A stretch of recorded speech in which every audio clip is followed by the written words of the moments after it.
born in Hackney, raised on a relatively poor council estate. So looking back to where I was to where I am now, it's actually pretty amazing that I've managed to beat the odds. I was pregnant at 17, I had no aspiration, I didn't know where I was going in life, no sense of purpose, and my daughter's birth really changed that in quite an incredible way. I was in a hostel at the time when she was born, and I had been through my A-levels a couple of times and both times dropped out. And when Monet arrived, I suddenly thought, well, I've really got to get my life together so we can have a future. But I ended up in 10 Downing Street with an award. I was like, wow, that's really exciting. Imagine there's somebody out there that doesn't think I'm a complete waste of time and space. And because I felt like I had failed. And at the age of 11, my older brother basically was murdered. He was killed by 3 skinheads in South London, so he was in the wrong place at the wrong time, and my whole life crumbled because I was just left, this little girl, sort of just, what's going on, you know, what's life all about, why am I here, how could this happen? It's weird because you're Asian and you think, you know, Asians all got corner shops and stuff, you know, people know. But actually, and especially being a woman, you're very protected from all that. So for me, the journey, so from 27 on, which was 10 years ago, you're meant to go, nah! So for the last 10 years, it's really been the struggle to find out who I am.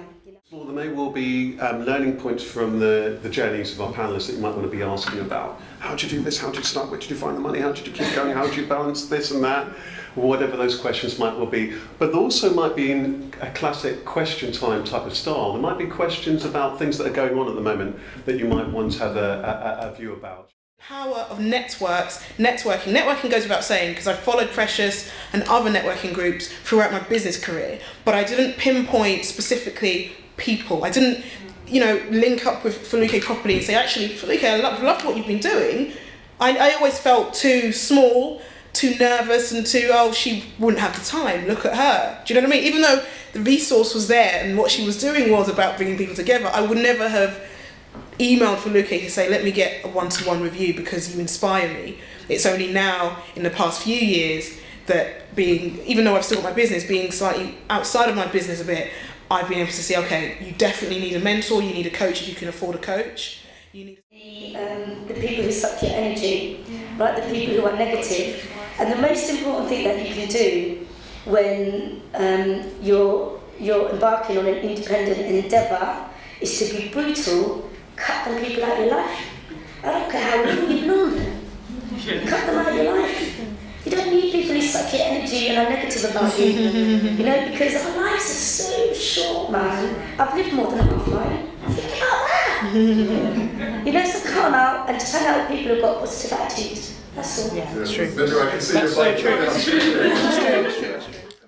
Work with people socially, but in terms of getting business advice, because sometimes people will give you dodgy business advice because they're just jealous of what you've achieved so far. So you've got to be very careful, choose your friends in business carefully. And also sometimes you just have to have that self-knowledge, selfishness to a certain degree, and also stubbornness and confidence to say, you know what, I don't think my family are really going to like me doing this, or they're not going to support this, or my best friend might get jealous about this. But for now, because my instinct tells me it's correct, I'm going to go forward. So sometimes you don't need to always air your ideas, keep it within, and then when you're ready and you're comfortable. You said quite often today that you kind of grew really quickly.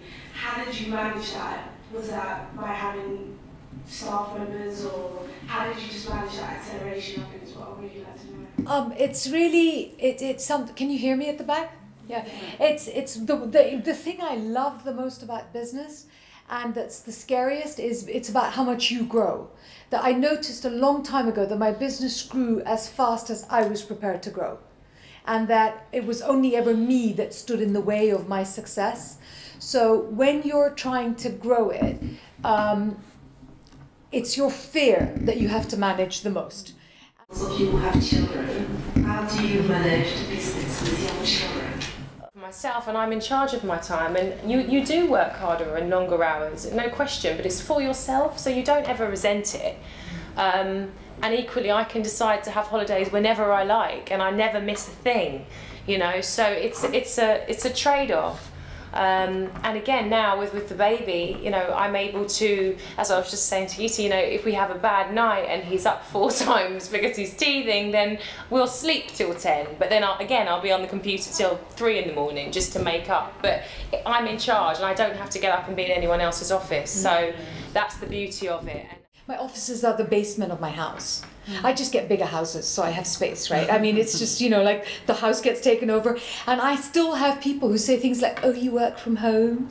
And I smile and I think, I make more money than you. You know, so, you know, bite me, actually. But I left what I was doing to spend time with my kids. My question is kind of, if you were working full-time and, you know, in a corporate environment, how did you manage that with, you know, setting up your company? You should just take the risk and give your business the push and the energy that it needs. It needs your time, especially at the beginning. At the beginning, it's like a 24/7 kind of thing. You know, like I set up in my front room, and I remember once we were doing a mail out. I was doing a mail out, trying to send it out to all these MPs and peers, and the printer broke down, and it was just printing really slow, so I had to feed each paper through. And so I got my sleeping bag, and I'm on the floor in my front room and putting it through, and that's how I got my mail out on time. That's the level of dedication you need to get success at the beginning, so there's no shortcuts to it. And it got to the point where I think it was the Independent on Sunday came in one day to photograph me, and Max was like, what's going on here, love? I thought you were just making little cards in the bedroom. You know, by this time we had our American distribution, and I was still out of fear, too nervous, just I can't, if I fail, if it goes wrong. One Saturday night, I sit around and I feel really sorry for myself because I didn't have a boyfriend. So I thought, how should I get a boyfriend? I'm not even being funny, I started the Meetup.com group.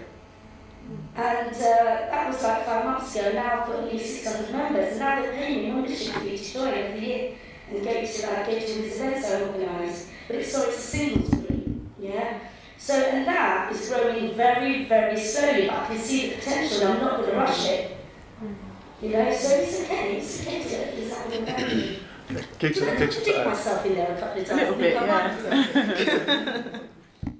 One of the things that was really interesting, I kind of was slightly naive, but I kind of knew within myself what worked for me and that I could make it work. So sometimes there's this intuitive thing of just knowing what kind of works for you as a business owner, and it's important to trust that, and that's come through a few times from our speakers. It's important to trust that. Sometimes I think though life will push you. I know in my last job I was working part-time and I was hanging on for some ideal time, for some ideal amount of money for them to make me redundant.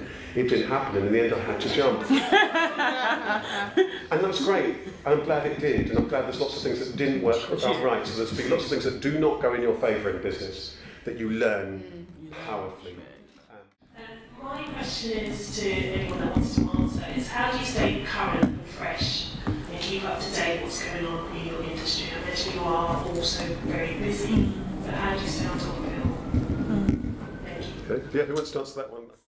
But anything that keeps your energy level up in terms of what's the currency at the moment, what are people thinking about, what do they need, what are the latest trends. So it is good to have really trivial, ridiculous hobbies, and reading things like the Daily Mail's female gossip section, which is my favourite. Lovely. Let's pass this now, because I think this is a great question. How is it that when you're running a business, and lots of people are busy running their business, how do you stay up to date generally and within your particular sector? So Geeta. I'm wondering when you work.